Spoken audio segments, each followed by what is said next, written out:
Imagine you walk into a saloon in 1875, you sit down, you order a whiskey, and you have no idea that the glass was last wiped with a rag that cleaned up a knife fight. The drink itself contains a measurable dose of rat poison. The free food on the bar has been sitting there since yesterday, and the man who just died at the table behind you hasn't been moved yet because the bartender is busy. That was Tuesday, a normal Tuesday. We found 111 of these secrets documented, verified, absolutely real, and they get worse with every single one. Stay till the end, and if number 55 already got you, smash that subscribe button so we can traumatize everyone else together. 1. Back in the day, your bartender was basically a mad scientist with zero shame. Saloon owners discovered that adding a tiny pinch of strychnine, yes, actual rat poison, into weak beer gave it an artificial kick that made drinkers feel something. Real alcohol cost money, but rat poison was practically free. So instead of brewing stronger beer, these genius businessmen just poisoned their customers on a budget. Cowboys would slam their glass down, feel that weird burn, and think the whiskey was finally hitting. It was hitting all right, just not in the way anyone wanted. 2. Imagine walking into a saloon, belly growling, and spotting a beautiful free lunch spread sitting right there on the counter. Sounds generous until you realize that food had been sitting uncovered since sunrise, with every fly in the county treating it like a 5-star buffet. Saloon owners actually hired young boys whose entire job was to stand there waving flies away from the food all day long. The boys were bad at it. The flies were very good at it. Men ate anyway because it was free, and in the frontier West, free food beat dignity every single time. 3. Hollywood lied to every single American who ever watched a Western movie. Those dramatic high-noon street duels where two cowboys slowly walk toward each other under the blazing sun almost never happened in real frontier history. Real Western gunfights took place inside dark, cramped saloons at distances so close the men could smell each other's breath. It was less cinematic showdown and more panicked bar fight that lasted about 4 seconds. John Wayne would have been very disappointed by how unglamorous the whole thing actually was. 4. When prostitutes died in frontier saloon towns, the church basically said not our problem and meant it literally. These women were buried in unmarked graves outside town limits because local churches refused to let them into proper cemeteries even after death. No headstone, no funeral sermon, no nothing. The same towns that happily collected tax revenue from the saloons they worked in suddenly had very strong moral opinions the moment these women needed a decent burial. The frontier had a fascinating talent for profiting from people and then pretending those people never existed. 5. Card cheating in frontier saloons was practically an engineering achievement. Dealers shaved the edges of cards so thin they could feel the entire suit just by touching the side of the deck with their fingertips. Then on top of that, they pressed tiny fingernail marks into specific card backs so they could read the whole hand by sight from across the table. 2 completely separate cheating systems running simultaneously on the same deck. These guys put more effort into cheating than most people put into their actual careers. 6. The communal whiskey glass situation in frontier saloons was genuinely one of the most horrifying public health disasters nobody talks about. Every customer drank from the same glass, which the bartender wiped between uses with a rag. Also used to clean the bar top. That rag was never washed. It served hundreds of men every single day. Scientists today would classify that rag as a biological weapon. Cowboys just called it hospitality and kept drinking while sharing whatever disease the previous 40 men had been quietly incubating. 7. What frontier saloons called whiskey and what whiskey actually is are 2 completely different things. Real aged whiskey was expensive and almost no frontier saloon ever served it. Instead, bartenders mixed turpentine, ammonia, burnt sugar, and tobacco juice together in a barrel, slapped a label on it, and charged full price. The result smelled like a hardware store and tasted like a dare. Men drank it enthusiastically because the alternative was sobriety, and nobody who had just ridden 6 days across the Texas desert was interested in that option. 8. The free lunch pickled eggs in frontier saloons deserve their own category of horrifying. Those eggs sat in the same brine jar for months without the liquid ever being changed or the jar being properly cleaned. At best, the jar got a quick rinse once per season, which is the culinary equivalent of doing absolutely nothing. The brine turned colors that brine is not supposed to turn. Men ate the eggs anyway because they were free, and because when your other lunch option is sawdust floor saloon meat. A several-month-old pickled egg starts looking pretty reasonable. 9. Frontier saloon owners did not just influence elections, they straight up bought them, and it was so normal it had its own legal nickname. The practice was called treating, and it meant handing out free drinks on election day in exchange for votes. Judges knew about it. Sheriffs knew about it. The voters drinking the free whiskey definitely knew about it and considered it a pretty solid deal. American democracy in the 1870s was essentially a bar promotion, where your civic participation got you a free round and the saloon owner got a congressman. 10. When a cowboy died in a frontier saloon, the bartender did not immediately call for help or show any particular emotion about the situation. First, the body got propped upright and photographed because dead cowboy postcards were a legitimate commercial product that people actually purchased and mailed to each other. Then the deceased got stripped of anything valuable before anyone bothered contacting the undertaker. Bartenders openly considered both the photography fee and the pocket contents as standard job perks. The frontier West had a very efficient and deeply strange approach to the concept of respecting the dead. 11. Spittoons in frontier saloons were supposed to be the hygienic solution to the tobacco chewing situation, which tells you everything about how low the bar was set. They got emptied once a day at most, and that was on a good day with an ambitious bartender. Men missed constantly, either through bad aim or zero effort, and by closing time the entire floor around each spittoon was a hardened brown crust of dried tobacco spit. The saloon floor was essentially a biological record of every man who had visited that week, preserved in disgusting amber. 12. Frontier saloon owners were running a premium liquor business with absolutely no premium liquor. When a name-brand whiskey bottle ran empty, the bartender simply refilled it with cheap grain alcohol and put it right back on the shelf. This happened so routinely that nobody in the industry even considered it particularly dishonest. It was just restocking. Customers paid top-shelf prices, received bottom-barrel liquid, and toasted each other with complete confidence in the label they could see. American consumer trust in the 1870s was both touching and catastrophically misplaced. 13. Every bartender in the frontier West kept a sawed-off shotgun under the bar, which sounds like the main safety concern until you learn the actual leading killer in saloon history. It was not bullets. It was infection from knife wounds. A gunshot was dramatic and fast, but a dirty blade introduced into a human body in a building where the floor was made of compressed tobacco spit, and old blood created an infection that killed slowly and horribly over the following week. The gun was the cleaner option, which is a sentence that should alarm everyone. 14. Dance hall girls. In frontier saloons were trapped inside a financial system designed so perfectly that escape was mathematically impossible. Owners charged them fake debts for their room, their dress, and their food, debts that quietly grew faster than any woman could ever earn. Then the ticket system kicked in, where women danced all night and the owner kept most of the ticket revenue anyway. Women worked 14-hour nights, cleared almost nothing, owed more at the end of the week than the beginning, and smiled the whole time because the job required it. 15. Professional cheating equipment for frontier saloons was available for home delivery through the regular mail. Loaded dice were listed openly in hardware store catalogs, right alongside nails, rope, and garden seed. Any saloon owner in America could flip to page 47, circle the weighted dice set, and have professional-grade cheating tools arrive at his door within 2 weeks. No background check, no suspicious looks from the postman. Just a plain package containing everything needed to rob every customer who sat down at your table for the next decade. 16. The sawdust covering frontier saloon floors was not a design choice. It was a coping mechanism, and a barely adequate one. That sawdust absorbed whatever landed on it, including blood from fights, vomit from overconsumption, urine from men who did not make it outside in time, and chewing tobacco from men who did not make it to the spittoon. It sat there collecting everything for weeks before anyone shoveled it out and threw down a fresh layer. The frontier saloon floor was essentially a slow-motion archaeological dig of every terrible thing that had happened that month. 17. Frontier saloons in mining camps served meat that had been traveling for 6 months with no refrigeration whatsoever.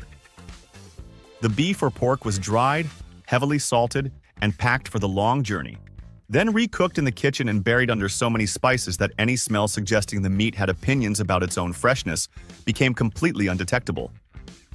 Miners ate it without complaint, partly because they were starving and partly because 6 months of trail dust makes a man's standards for food very flexible. The spice was doing a lot of work and everyone agreed not to ask questions. 18. Texas Rangers in the frontier era are remembered as legendary lawmen who answered to nobody, which is a great story that ignores the part where saloon owners paid them directly. Certain rangers accepted regular payments from saloon operators in exchange for protection from federal liquor inspectors who might have noticed the rat poison in the beer or the turpentine in the whiskey. The badge covered both legitimate law enforcement and the illegal operation simultaneously. It was a remarkably efficient arrangement where the symbol of the law and the violation of the law were handled by the exact same person. 19. Frontier dental care happened at the saloon, performed by the bartender, using the same unsterilized pliers he used on the previous patient and would use on the next one. Men came in with rotten teeth and left with empty gum holes and a complimentary whiskey for the pain. Bartenders also pulled their own teeth when necessary, right there over the bar sink, treating the whole situation as casually as removing a splinter. This was considered normal and acceptable. The Frontier West was deeply committed to the idea that any problem, including surgery, could be solved with the right attitude and enough whiskey. 20. The piano player in every frontier saloon was almost never there by choice. Saloon owners advanced the musician's travel costs and the price of the instrument, then deducted those amounts from his weekly wages at a rate that made full repayment mathematically impossible. The debt grew quietly in the background while the man played, and leaving meant abandoning everything he owned plus the money he technically still owed. It was indentured servitude with a better soundtrack. The cheerful, honky-tonk music filling those saloons was performed by men who were, in the most literal financial sense, trapped inside the building. 21. Absinthe sold in American saloons before 1912 contained actual wormwood oil, which is a neurotoxin, meaning bartenders were legally serving brain damage in a glass and advertising it on the chalkboard. Regular absinthe drinkers reported hallucinations, tremors, and permanent nerve damage, which the saloon industry interpreted as a marketing opportunity rather than a health crisis. Artists and writers across America embraced it enthusiastically because the hallucinations felt creative. Nobody connected the creativity to the nerve damage until it was somewhat too late for several hundred regular customers who had been ordering it nightly for years. 22. Hundreds of Frontier Saloon customers went permanently blind from methanol-contaminated whiskey throughout the 1870s and 1890s, and the phrase bartenders used to describe it was going blind drunk. They thought it was a colorful expression. It was a medical diagnosis. Methanol, which is industrial alcohol and not the drinking kind, destroys the optic nerve with impressive efficiency and zero warning. Men sat down for a normal Tuesday evening drink and woke up the next morning unable to see their own hands. The bartenders who served them genuinely did not know the difference between methanol and ethanol, which is a terrifying amount of ignorance to have behind a bar. 23. Frontier towns had a professional class of men whose entire job was meeting incoming trains and physically grabbing new arrivals by the arm. These men were called saloon runners, and they earned a bounty payment from specific saloon owners for every warm body they delivered through the front door.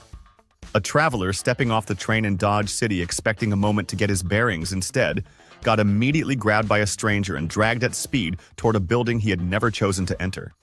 The saloon owner paid per head like a livestock auction and considered it a perfectly normal customer acquisition strategy. 24.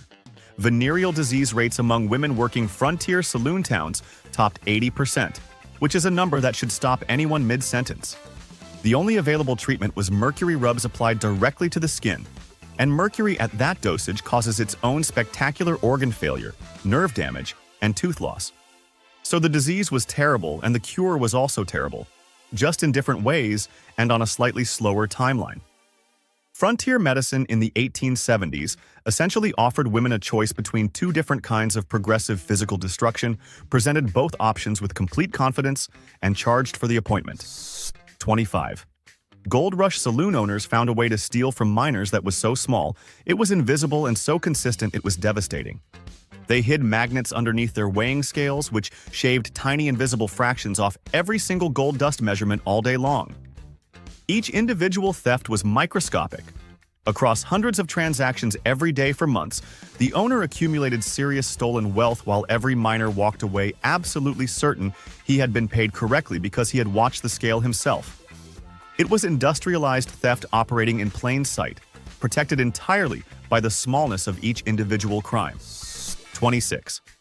Prairie oysters, which is the charming frontier name for raw bull testicles, were a completely standard item on the free lunch spread in frontier saloons. They were served raw or barely cooked on unwashed platters alongside everything else, considered normal everyday protein rather than anything unusual or adventurous. No disclaimer on the menu, no warning from the bartender. A cowboy could reach over, grab what he assumed was some kind of meat, and discover the specific nature of his snack only if someone felt like explaining it. Most people did not feel like explaining it. The Frontier West had a very relaxed attitude toward informed dining. 27. During Prohibition, the United States government made a policy decision so aggressively unhinged, it still causes historians to pause and reread their notes. Federal officials deliberately poisoned the industrial alcohol supply with methanol to discourage people from drinking bootleg liquor made from it. The plan assumed Americans would simply stop drinking rather than risk death, which demonstrated a spectacular misunderstanding of how much Americans enjoy drinking. Instead, roughly 10,000 people died from the poisoned supply. The government killed 10,000 of its own citizens over alcohol policy, and classified this outcome as an acceptable deterrent rather than a catastrophic miscalculation. 28. Frontier bartenders in winter mining camps performed finger amputations when frostbite got bad enough, using a bar knife and a heated iron to cauterize the wound. The only anesthesia available was whiskey, administered in whatever quantity the patient could consume before passing out, or the bartender got impatient. The patient was then expected to walk out of the saloon under his own power when the procedure was finished, because lying around recovering was considered excessive. This was not considered shocking or inappropriate. The bartender had no medical training, no license, and no legal liability if the patient later died, which was a perfectly normal situation in 1870s Montana. 29. Cowboys in the frontier era developed a genuine superstitious terror about dying with their boots on, because boots on at death meant violent end. And violent end was embarrassingly common in their profession. The fear got so deep that many cowboys slept in their boots specifically to desensitize themselves to the feeling, training their brain to stop associating boots with danger. This entire psychological coping strategy was born directly inside saloon culture, where dying with your boots on was something men watched happen to other men on a regular enough basis that it required a mental health workaround just to get through the week. 30. Behind the bar of every busy frontier saloon sat a chamber pot, and it was there for the bartender, who physically could not abandon his post during a packed shift to walk outside and use the outhouse. The pot sat under the counter all day, open, among the bottles and glasses and bar equipment, while the bartender continued pouring drinks directly above it. Customers on the other side of the bar had no idea it was there. The bartender knew. He just worked around it because the alternative was losing his spot during the busiest hours. And in frontier saloon economics, bladder needs ranked well below revenue. 31. Frontier saloons sold whiskey under names like 40 Rod, Tanglefoot, and Coffin Varnish. And those were not just colorful marketing nicknames cooked up by a creative bartender. Some of those batches were genuine industrial solvents, strong enough to pit zinc bar counters and corrode pewter cups sitting on the surface. The metal was dissolving. The cups were being eaten alive by the liquid inside them. Cowboys picked up those cups, drank the contents, and then wondered why their stomach felt like it was hosting a small chemical fire. The name Coffin Varnish was doing serious descriptive work, and nobody took it as a warning. 32. Everyone assumes the deadliest weapon in a frontier saloon brawl was a gun or a knife, which is a reasonable assumption that is completely wrong. The actual leading cause of fatal injuries in documented frontier saloon fights was a weighted pool cue or a chair leg swung at someone's head. Skull fractures from blunt objects killed more men than bullets in the historical record, which reframes the entire cinematic image of the Western gunfight considerably. The most dangerous man in a frontier saloon was not necessarily the one with the fastest draw, but the one standing closest to the pool table. 33. Some frontier saloons sold printed certificates called wife cards, which declared that the buyer was legally married to a specific woman for the duration of the evening. This was not romantic. It was a legal workaround invented by saloon owners to protect their business from anti-prostitution ordinances by technically classifying every transaction as a marital arrangement. The certificate had no legal standing anywhere in the country, and both parties knew it. The owner knew it. The sheriff probably knew it. Everyone smiled, the paperwork changed hands, and the law looked away because the law was frequently also a customer. 34. Faro was the most popular card game across the entire American frontier, and it was one of the only casino games in history that was mathematically fair to the player, which meant the house had almost no built-in advantage. Saloon owners responded to this inconvenient fairness by cheating universally using a specially built dealing box that could stick or duplicate cards at will during play. Every single faro bank in the frontier West was rigged. Players knew the game was theoretically beatable, kept losing anyway, and never quite connected those two facts into a conclusion that should have been obvious after the third session. 35. Bedbugs in Frontier Saloon. Hotel rooms were present in numbers so overwhelming that guests reported lying in the dark and actually hearing them moving through the mattress after the lamp went out.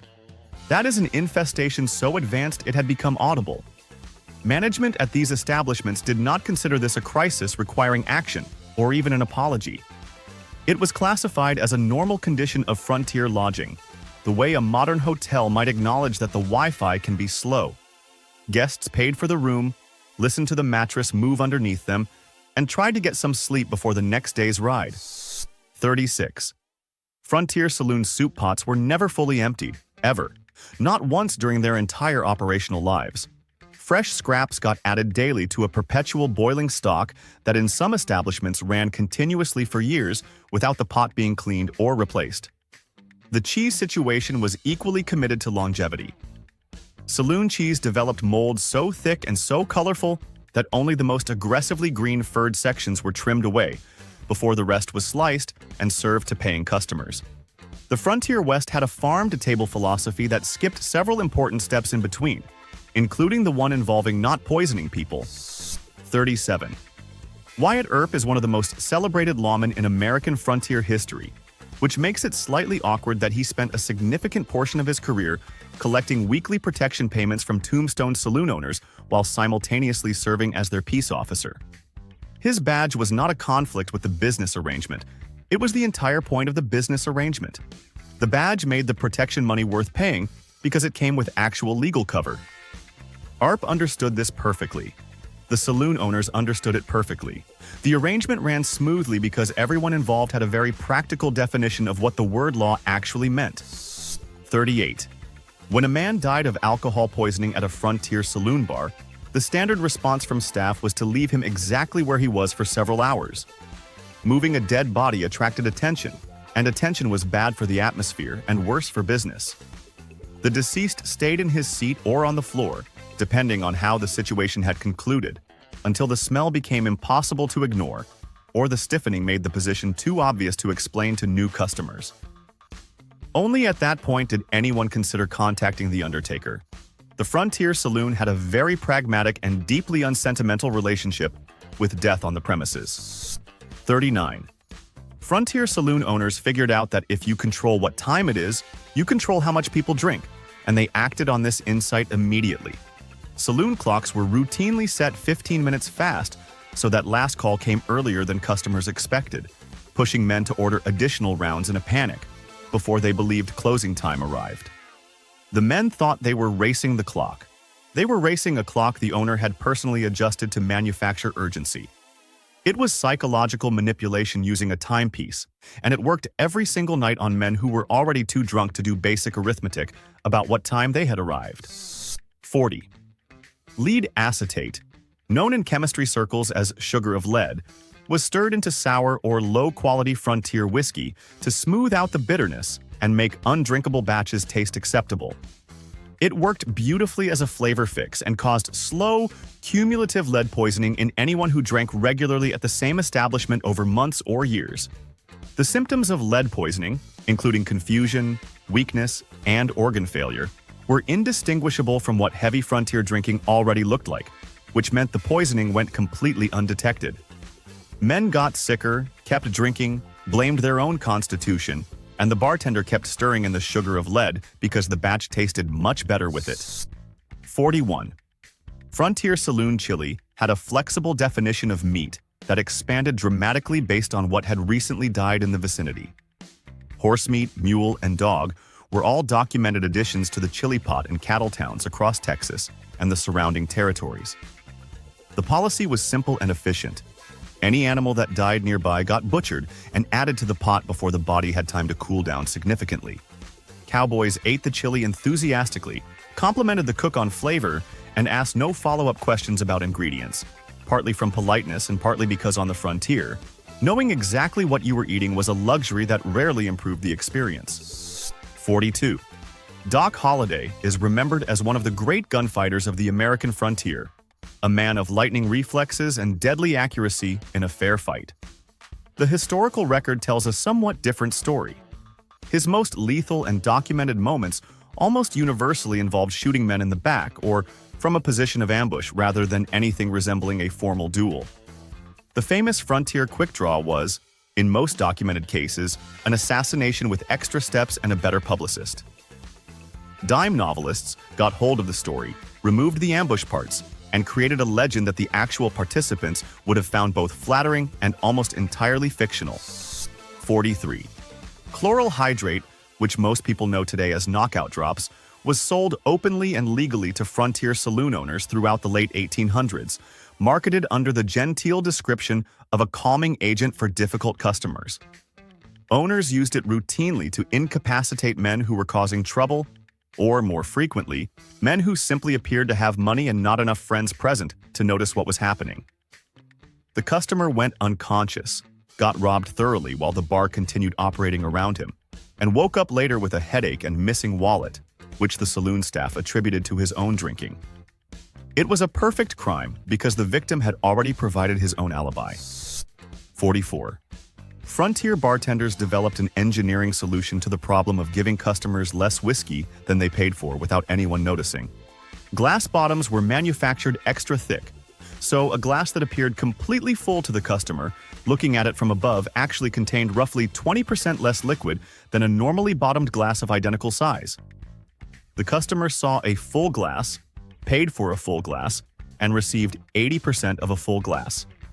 This happened at every single pour, all day, every day. The bartender never cheated on any individual transaction and stole from every single customer simultaneously, which is genuinely impressive as a business model. 45.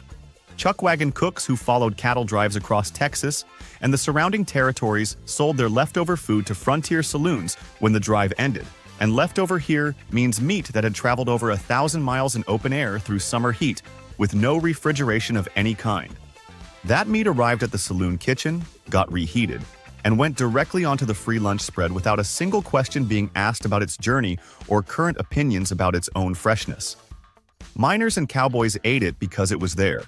The Frontier West operated on a collective agreement that asking too many questions about food was a sign of weakness. 46. The Anti-Saloon League was the organization most responsible for pushing America toward prohibition, presenting itself publicly as a righteous moral crusade funded by concerned church congregations. The behind-the-scenes operation was considerably less righteous. League operatives burned down competitor saloons that refused to cooperate with their campaigns and paid local sheriffs to look in the opposite direction while the fires were set, funding both the arson and the bribery entirely through church collection plate donations. Congregation members dropped their coins in on Sunday morning, genuinely believing they were supporting temperance education. Some of that money was buying matches and sheriff silence by Monday afternoon. 47. Entire boomtowns across Nevada and Colorado were built almost entirely around saloon-centered economies, which meant every financial relationship in town ran through the bar, Miners spent there, merchants extended credit there, and the whole system functioned as long as the mine kept producing. The moment the ore ran out, the economic logic holding everything together dissolved instantly. Towns that had held thousands of people emptied within months, not from Indian raids or dramatic violence, as the legend usually goes, but because the saloon debt economy had no floor underneath it once the original money source disappeared. The buildings stayed. The people and the money simply evaporated together. 48. Every Western movie ever made includes the iconic image of a cowboy pushing through swinging half doors into a saloon. And that image is a complete Hollywood invention with no basis in frontier reality. Real frontier saloons used solid, heavy wooden doors, not decorative swinging panels, because solid doors trapped heat in winter, muffled the noise of whatever was happening inside from the street outside, and crucially kept the sounds of things going wrong contained within the building. Swinging half doors do none of those things. They look cinematic and provide zero practical function, which is exactly why Hollywood loved them and exactly why no actual frontier saloon owner ever installed them. 49. Mezcal sold in Texas saloons was advertised as an authentic Mexican spirit with regional character and traditional preparation, which would have been more convincing if it had not usually been plain grain alcohol with a dead caterpillar dropped into the bottle for visual authenticity. The worm in the bottle tradition that Americans today associate with ancient Mexican custom is actually a 1940s marketing invention created by an American businessman to differentiate his product on liquor store shelves. Frontier bartenders were ahead of this curve by decades, already using dead insects as authenticity props long before anyone formalized the concept into a branding strategy. The caterpillar did not improve the flavor. 50. Frontier saloon betting was offered in a tiered pricing system that reveals exactly how bad the baseline situation was. The standard option was a shared bed with previous occupants and their full complement of lice. The premium option, which cost extra, was a clean sheet, defined not as freshly laundered, but as one used by only one previous guest rather than several. That was the upgrade. One prior occupant instead of many. The lice situation remained constant across both pricing tiers because lice do not respect premium amenities. Men paid the extra rate, settled into their single previous occupant sheet, and considered themselves to be sleeping in relative luxury. 51. San Francisco had a neighborhood in the 1850s and 1860s where walking into the wrong saloon meant waking up 3 days later on a ship headed to Asia with no memory of agreeing to any of it. Bar owners installed trapdoors behind the bar that dropped drugged men directly into basement holding pens below street level. Ship captains desperate for crew paid per body. The saloon owner collected, and the kidnapped man discovered his new career in international shipping when he regained consciousness somewhere in the Pacific Ocean.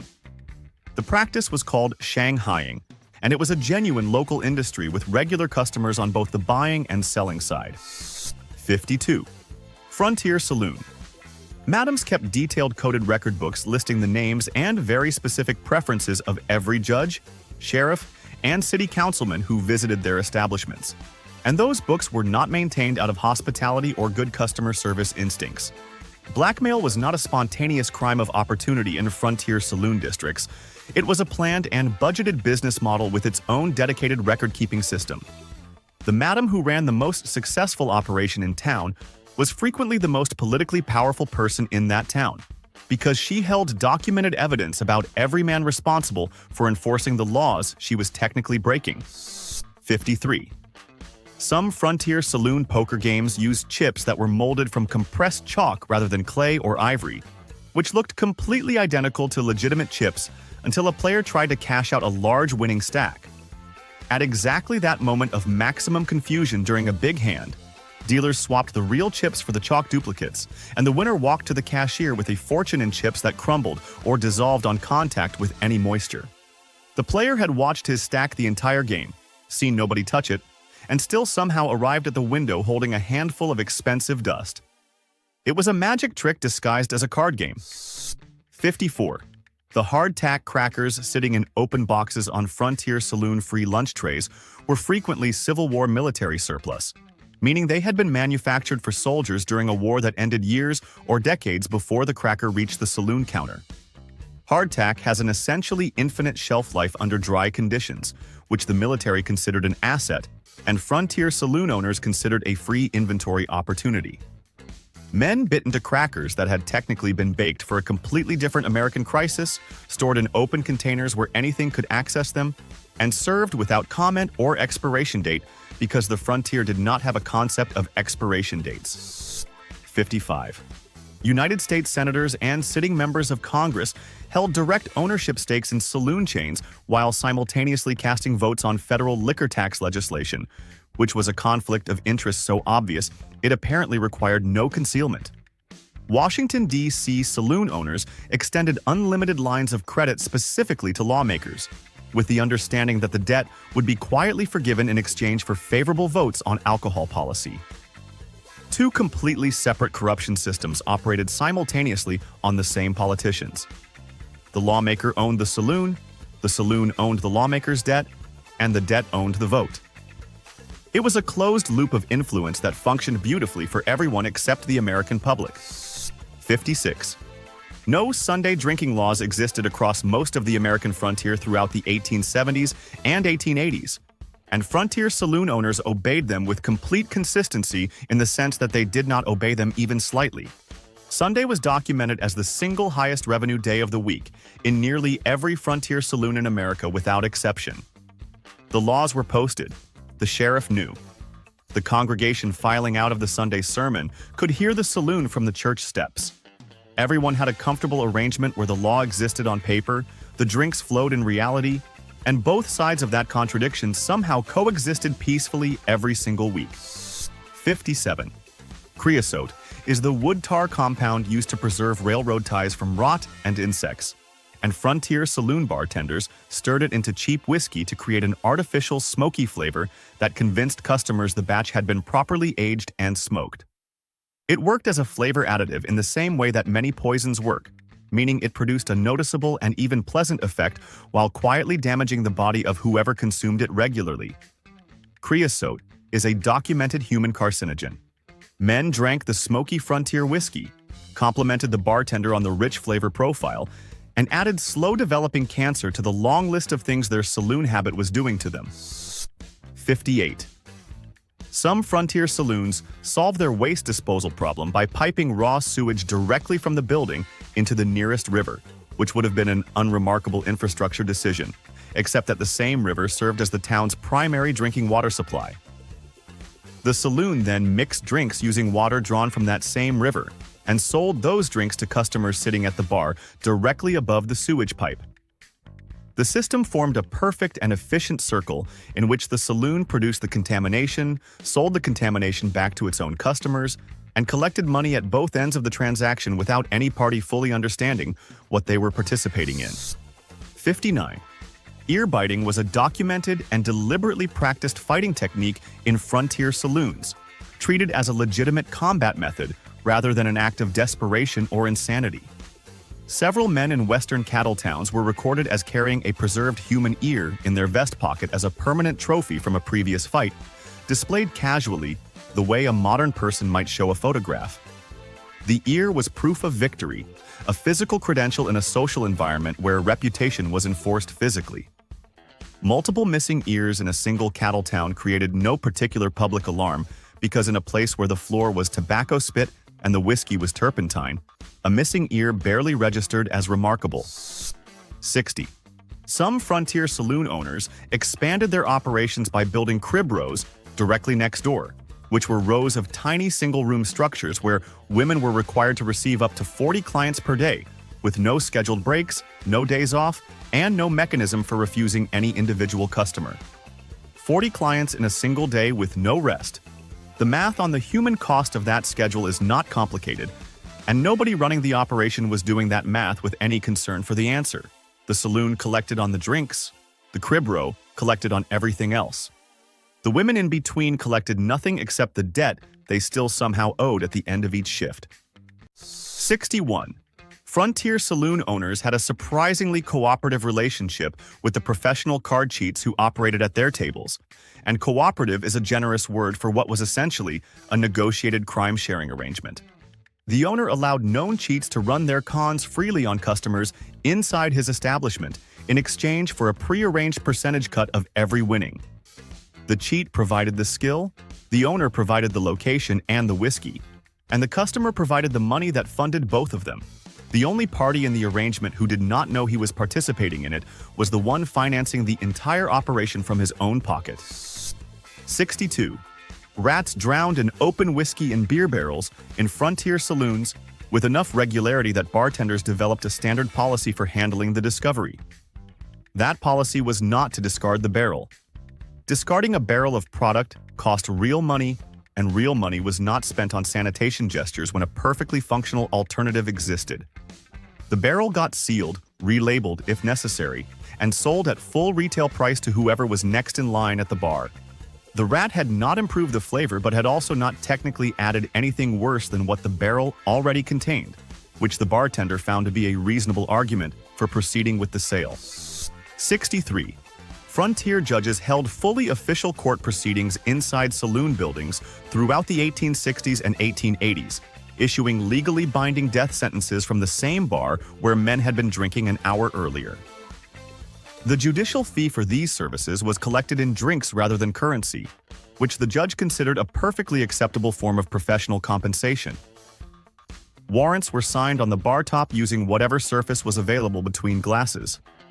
Men were sentenced to hang by a judge who had been paid in whiskey to render the verdict, in a building where the floor was sawdust and the air smelled like tobacco and old blood.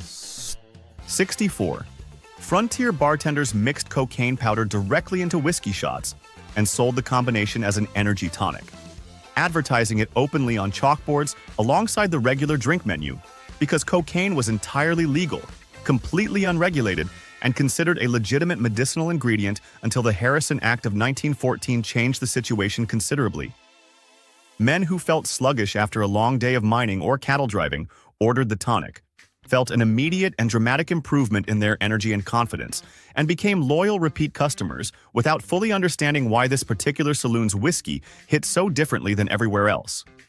The chalkboard was doing a lot of honest advertising that the customer was not reading carefully enough. 65. There was an unwritten but strictly enforced social law in frontier saloons that no man was permitted to nurse his drink slowly, and the enforcement mechanism was immediate and physical. A man who sipped carefully rather than draining his glass was publicly mocked by the room, then physically grabbed by whoever was nearest, and his glass was forced to his lips until it was empty. Moderation was not just socially discouraged, it was made structurally impossible by the people around you. The frontier saloon was an environment specifically engineered to prevent any customer from drinking less than everyone else thought was appropriate, which was always significantly more than was medically advisable. 66. The outhouse situation behind frontier saloons was established once at the time of construction and then never reconsidered for the entire operational life of the building. A single pit got dug when the saloon opened, and that same pit received everything the establishment produced for years without being relocated or replaced. By midsummer of the first operating season, the smell had penetrated the back wall of the saloon building and was detectable at the bar by customers who had not gone anywhere near the outhouse. Regular patrons stopped noticing it after enough visits, which is less a testament to human adaptability and more a testament to how thoroughly the frontier destroyed people's baseline expectations for comfort. 67. Copper sulfate, sold commercially as blue vitriol and used professionally as a toxic fungicide for killing plant diseases, was stirred into cloudy or sour beer in frontier saloons to make the liquid look brilliantly clear and fresh rather than the troubling color it had naturally become. The transformation was visually convincing and chemically poisonous.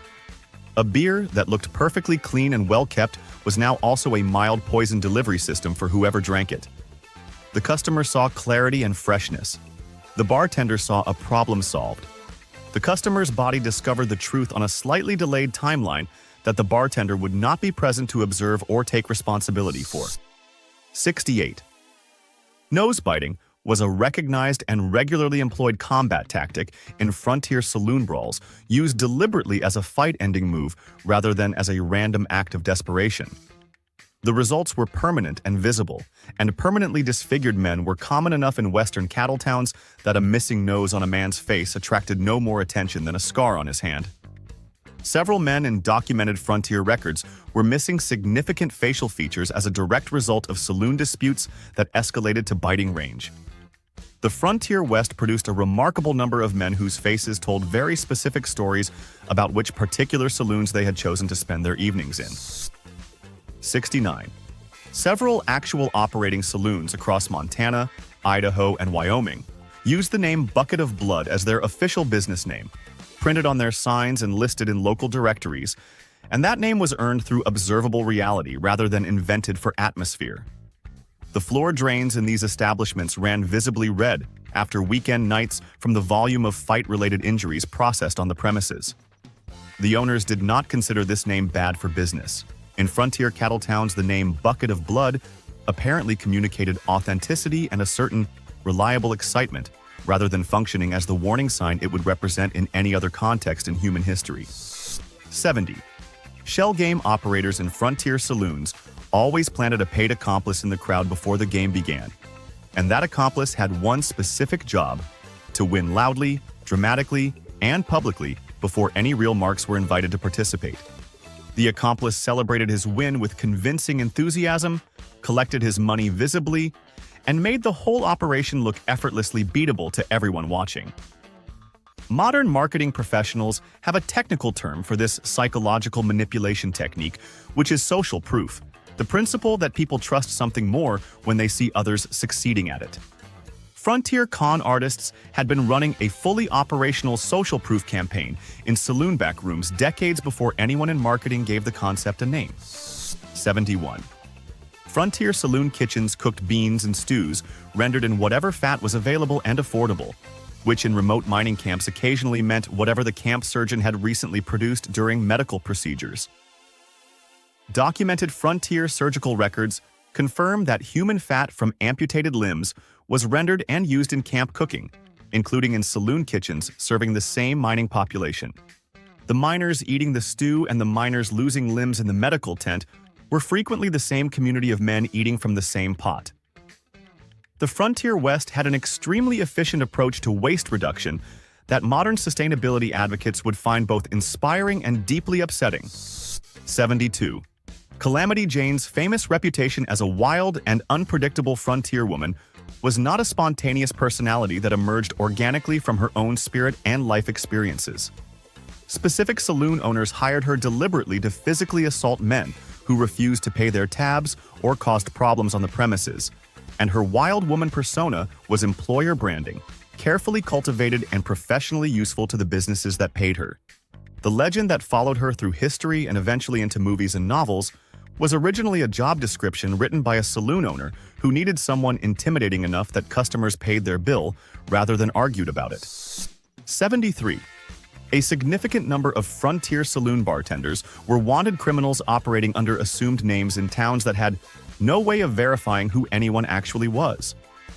The telegraph existed but connected only major population centers, and the vast distances between frontier towns made identity verification functionally impossible for anyone without significant resources and time.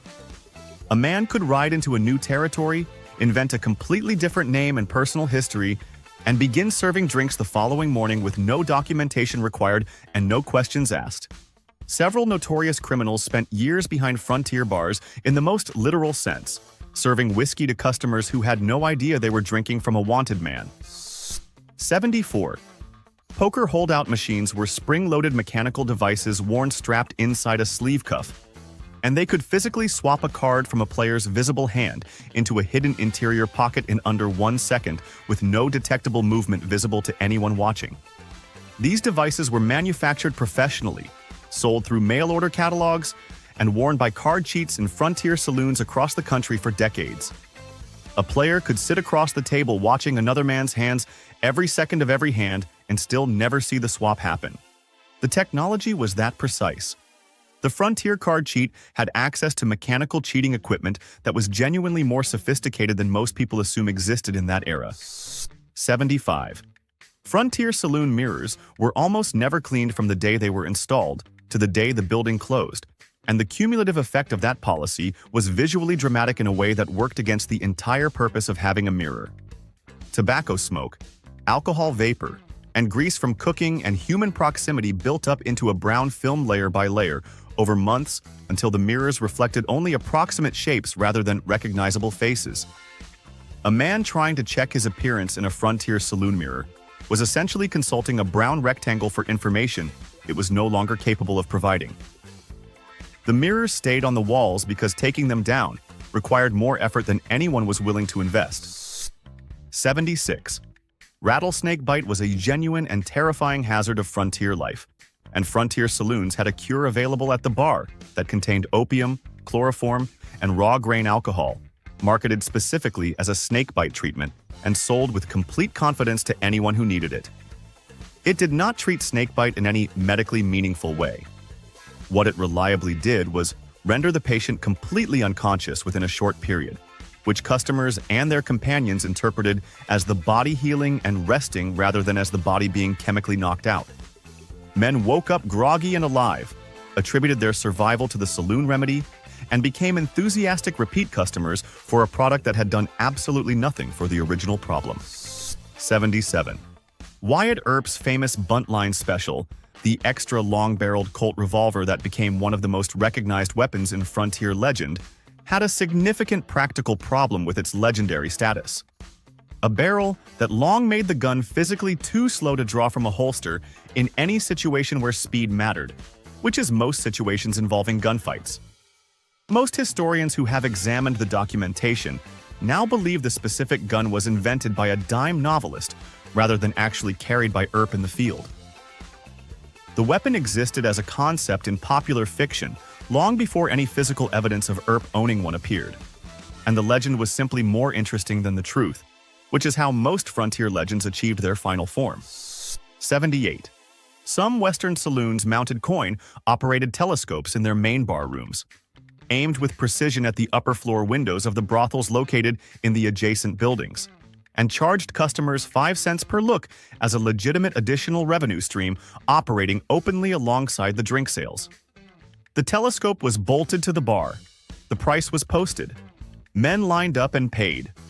Nobody involved considered this arrangement unusual or worth concealing from anyone. It was listed alongside other entertainment offerings and operated during regular business hours. The Frontier Saloon had a remarkably creative approach to identifying every possible source of revenue within its immediate physical surroundings and monetizing each one without embarrassment. 79. Frontier Saloon owners and the breweries supplying them developed a cooperative arrangement around product dilution that distributed the dishonesty efficiently across the supply chain. The brewery diluted the beer before it left the facility, charged the saloon owner a reduced wholesale price that reflected the lower alcohol content, and the saloon owner paid less while charging customers full retail price for a product that was a fraction of what the label described. The brewery profited, the owner profited, the customer paid full price for partial beer, and the arrangement ran smoothly because the only party with a financial interest in complaining was the customer, who had no way of knowing the dilution had occurred upstream of the bar. 80. The free crackers sitting in open boxes on Frontier Saloon lunch counters contained visible weevil larvae that any customer with functional eyesight could detect without difficulty, and the standard response from hungry miners was to eat the crackers anyway and classify the larvae as supplemental protein rather than a reason to reconsider the snack. Men who had spent weeks eating trail food across the open frontier had recalibrated their standards for acceptable food to a degree that made visible insect larvae in a cracker box a minor and entirely ignorable detail.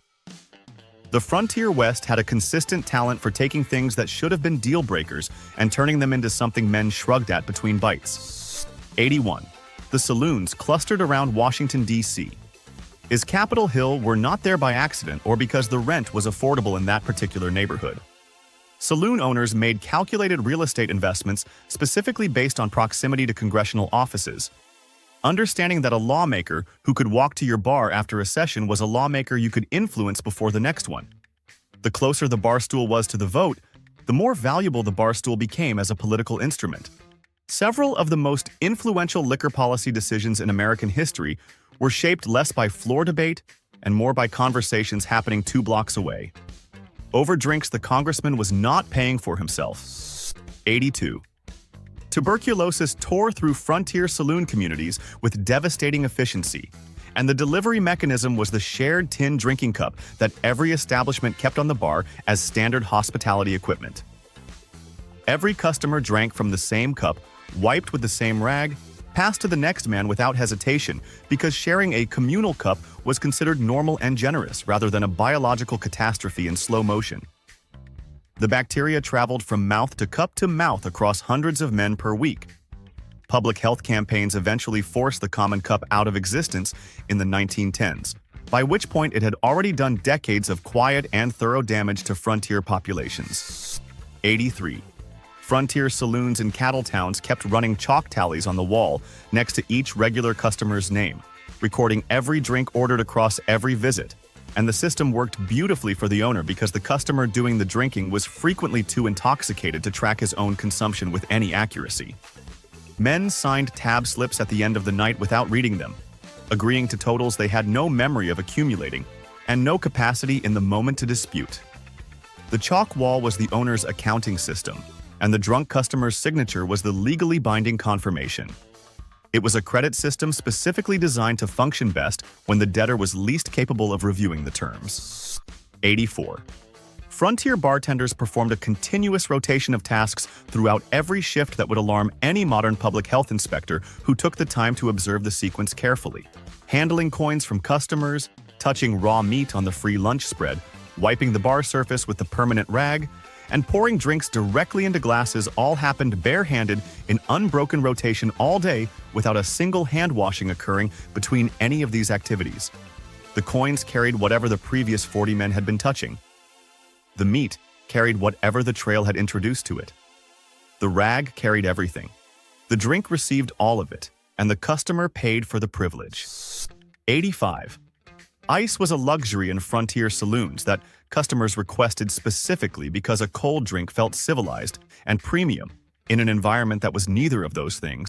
That ice was cut from the local river and transported to the saloon, which sounds acceptable until you learn that the cutting site was downstream from the town's own sewage outflow, meaning the ice cubes floating in a customer's drink were frozen sewage water harvested from the wrong end of the river. Typhoid fever from contaminated saloon ice was documented consistently throughout the 1870s and 1890s. Men paid extra for the ice, got sick from the ice, recovered if they were fortunate, and ordered ice again the following week. 86. Fermented mare's milk called kumis was sold across Great Plains saloons as a medicinal health drink with genuine therapeutic properties, marketed to men who wanted the social permission of a medical justification for their afternoon drink. Kumis contains roughly 3% alcohol, which is less than most beer, and it curdles visibly in the glass while producing a smell strongly reminiscent of sour cheese that has made additional decisions about its future. Men drank it for their health, watched it separate in the glass, smelled what it was doing, and continued drinking because the bartender had used the word medicinal, and that was enough endorsement for the frontier West. 87. Early billiard balls in frontier saloon pool rooms were made from ivory, which created an unexpected and dramatic hazard that players discovered the hard way during particularly forceful break shots. Ivory balls would occasionally shatter explosively under sufficient impact, sending fragments across the room at speed. The celluloid replacement balls introduced to solve this problem were in several measurable ways more dangerous, being genuinely flammable material that could ignite from the friction of a hard shot and occasionally did. Frontier saloon pool rooms were therefore equipped with balls that either exploded on contact or potentially caught fire during play. And men played enthusiastically anyway because the frontier calibrated risk tolerance to a level that modern safety regulators would find medically concerning. 88. Women convicted of prostitution in frontier courts were sometimes handed sentences that replaced one form of exploitation with a version administered directly by the municipal government. Judges sentenced convicted women to perform compulsory labor in city-operated saloons, which meant the woman went from working for a private owner who kept her earnings to working for a government that also kept her earnings, with a legal conviction added to her record as a bonus feature. The practical difference between the private arrangement and the municipal sentence was essentially administrative. The government had simply formalized the same economic structure that the law had just convicted her for participating in voluntarily. 89. Nevada mining town saloon owners developed a creative solution to the problem of customers who wanted to drink but had no cash available in the immediate present. Future mining labor hours were accepted as direct payment for drinks at the bar, meaning a miner could trade tomorrow's physical work underground for tonight's whiskey above ground. The owner effectively purchased indentured work shifts in exchange for a few dollars worth of alcohol, and the miner spent his future labor before he had performed it, which made climbing out of the arrangement mathematically very difficult once the tab grew past a certain point. It was debt peonage with a bar menu attached and a mining helmet waiting by the door. 90. Carrie Nation became the most famous saloon destroyer in American history. A hatchet-wielding force of moral certainty who smashed her way through Kansas drinking establishments while the nation watched in fascination. What the nation did not know was that her raids were being covertly encouraged and financially supported by rival saloon owners who ensured she was consistently and non-accidentally directed toward competitor establishments rather than their own. The competing owner funded the righteous crusade, pointed the righteous crusader at his business rival, and watched her destroy the competition while his own bar operated undisturbed. It was the most efficient and least expensive form of competitor elimination available in 1890s Kansas. 91. Bloodletting, the ancient medical practice of cutting open a patient's vein to drain what physicians called bad blood, was still being performed in frontier saloon back rooms as legitimate medical treatment as late as the 1890s, centuries after most of the civilized world had begun questioning its effectiveness. The procedure was performed by barbers who used the same straight razor for haircuts and surgical cuts without sterilizing it between either use or between patients. Men came in feeling unwell, lost a significant amount of blood, felt temporarily lightheaded enough to seem different, and left believing the treatment had worked because the barber said so with complete professional confidence. 92. The Frontier Saloon. Round buying system sounds like a generous social custom until you learn that participation was enforced through physical violence rather than gentle peer pressure. Refusing to buy a round when your turn arrived in the rotation was treated as a serious personal insult to every man present, an insult that routinely ended in immediate beatings rather than awkward silence and social exclusion. A man who could not afford his round, or simply preferred not to participate, had no polite exit from the obligation. The Frontier Saloon had converted a voluntary act of generosity into a mandatory financial commitment backed by the threat of group violence, and called the whole arrangement friendliness. 93. Every Frontier Saloon kept dogs living permanently under the bar for rat control, which was a practical and necessary decision given the rat population that any establishment storing food and grain alcohol inevitably attracted. Those dogs lived their entire lives in the space beneath the kegs, fed on table scraps and the rat carcasses they themselves produced through their professional activities, and slept among the barrels every night without ever being bathed or relocated. Customers stepping over a dog to reach the bar was an unremarkable routine occurrence that nobody commented on. The dogs were employees in the most informal sense, providing genuine pest control services in exchange for scraps and a permanent spot on the floor. 94. The whiskey ring scandal of 1875 was one of the most organized and deeply embedded government corruption cases in American history, involving a conspiracy between United States Treasury agents, whiskey distillers operating across multiple states, and members of President Ulysses Grant's own personal staff. Together, these parties had collectively skimmed over $3 million in federal liquor tax revenue that should have gone to the government and instead went into the pockets of everyone in the arrangement. Grant himself was never charged, but several members of his inner circle were. The scandal demonstrated that the corruption running through frontier saloon culture had not stayed in the frontier but had traveled all the way up the chain to the White House. 95. Fake gold dust made from carefully sized brass filings was passed across frontier saloon counters in mining districts so routinely that it became a recognized occupational hazard of bartending rather than a shocking crime. The brass filings were sized to match real gold dust closely enough that visual inspection could not distinguish them, and an acid test was the only reliable verification method. Most frontier bartenders did not perform acid tests because performing them took time, implied distrust of the customer, and created an atmosphere the owner did not want in his establishment. Men handed over brass, received whiskey, and the bartender accepted the loss as a cost of doing business in a place where everyone was running some version of a con. 96.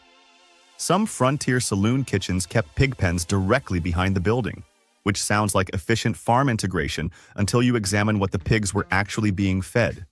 The animals received a mixture of kitchen waste and outhouse runoff from the same establishment, converting the saloon's food scraps and human waste into livestock weight that was then slaughtered and served back to the same customers who had produced the waste that fed the pigs in the first place. It was a closed biological loop of impressive efficiency and comprehensive disgustingness. The customers eating the pork had no idea they were completing a circle that began at the outhouse behind the building they were currently sitting in. 97. Female saloon and brothel owners in the post-Civil War frontier era built and operated some of the most profitable businesses in their respective towns, managing complex operations worth significant sums with skill and consistency that any business historian would recognize as impressive. None of it was legally protected in any way. Women in that era were prohibited from signing contracts, owning real property in their own name, or bringing a lawsuit in court. A woman could run $1 million frontier operation for a decade and have zero legal standing to protect a single dollar of it from any man who decided to take it. The frontier celebrated the self-made individual in terms that did not actually include women. 98.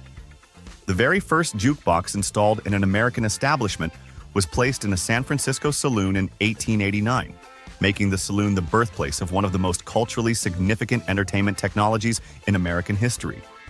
The device was a coin-operated Edison phonograph housed in a peep show-style cabinet, and its entire available song catalog consisted of bawdy and explicitly obscene recordings selected specifically for the saloon environment rather than general audiences.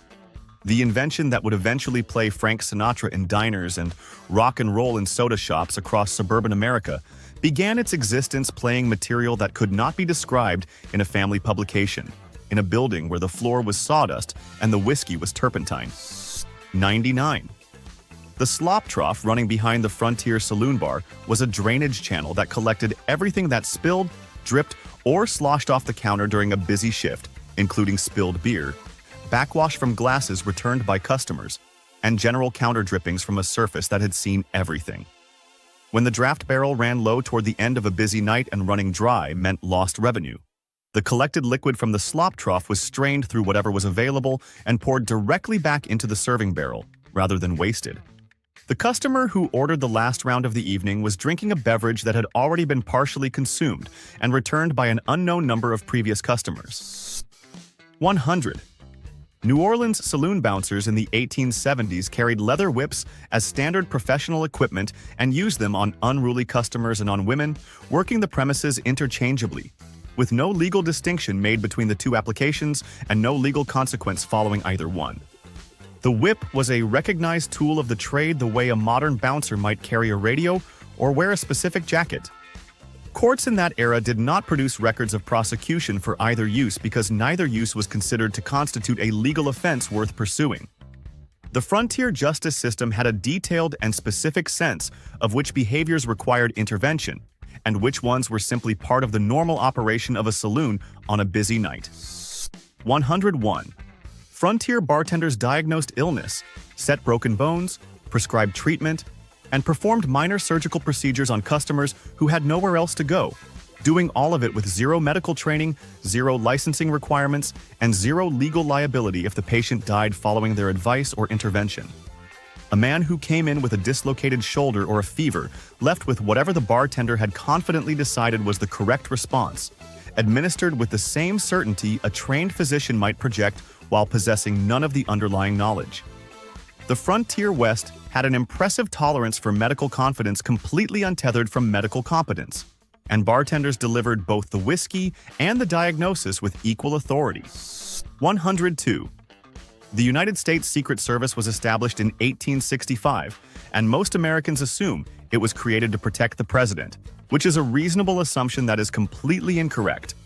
The agency was created specifically to combat counterfeit currency because fake bills being printed in saloon back rooms and distributed through frontier drinking establishments had become so widespread and so convincing that they genuinely threatened the stability of the entire national money supply. The Frontier Saloon was counterfeiting American currency at a scale that required a dedicated federal agency to address. The Secret Service eventually added presidential protection to its responsibilities years later, but its founding crisis was paper money being faked behind a bar. 103. New York City's Five Points district in the 1870s and 1880s was home to saloon owners who solved their customer acquisition problem by paying the YO Street Gang a fixed weekly fee to funnel victims through their front doors. The YOs grabbed people off the street, steered them into specific establishments, and collected their retainer while the saloon owner collected on the drinks that followed. The arrangement was openly known to the local police department, who were also receiving regular payments from the same saloon owners and therefore had a financial interest in not investigating something they already fully understood. It was a three-way business partnership where only one party had not agreed to participate. 104. Some frontier saloons maintained what regulars called a memory wall, a section of the bar where each regular customer's name was chalked alongside his standard drink order, updated continuously as a record of his preferences and his presence in the community. When a regular died, his name was not erased or updated. It stayed on the wall, drink order intact, until the chalk wore off naturally through time and humidity, which the saloon community considered his obituary and his memorial simultaneously. The Frontier West buried its dead quickly and in simple graves, but it remembered its drinkers on a chalk wall until the wall itself forgot them, which was considered a respectable and sufficient tribute. 105. Buffalo hunters who flooded frontier saloon towns during the great hide hunting era of the 1870s arrived carrying a specific environmental consequence that followed them indoors. The massive stacks of raw buffalo hides piled outside saloon buildings attracted blowflies in numbers so enormous that the insects moved in visible clouds and swarmed indoors through every opening in the building. Hunters sitting at the bar were covered in flies while they drank, brushing them off their glasses and their faces in a continuous motion that nobody found remarkable enough to comment on. The flies were simply part of the atmosphere of a Buffalo town saloon, as expected and unremarkable as the sawdust on the floor. 106. Opium dens operating in San Francisco and New York throughout the 1870s and 1890s were not hidden criminal enterprises running in fear of government detection. They were licensed businesses, registered with city governments, operating openly in buildings adjacent to or physically inside saloon structures, and paying the same commercial taxes as any other legitimate establishment on the block. City governments collected the tax revenue from opium dens the same way they collected it from hardware stores and livery stables.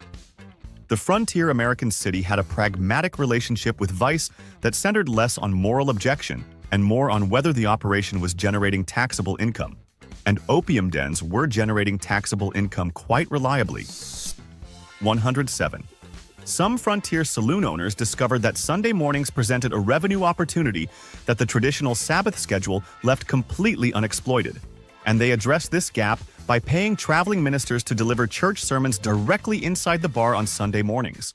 The congregation attended the service, drank during the sermon because they were sitting in a saloon, and the drinks were available and the owner was not discouraging it, and the minister collected his fee while the owner collected on the drinks and also took a percentage of the collection plate passed among the congregation.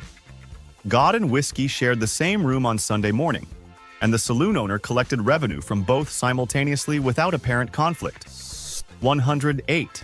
Saloon telephone directories published in Denver and Chicago during the 1880s and 1890s listed drinking establishments by neighborhood in the same categorized format used for livery stables, hotels, and dry goods merchants, because the frontier saloon was not considered a vice operation requiring separate or discrete treatment, but a formally recognized civic institution that belonged in the standard business directory alongside every other legitimate commercial enterprise in the city. A visitor to Denver could open the directory, find the saloon section, and locate the nearest establishment by neighborhood the same way he would locate a blacksmith or a boarding house.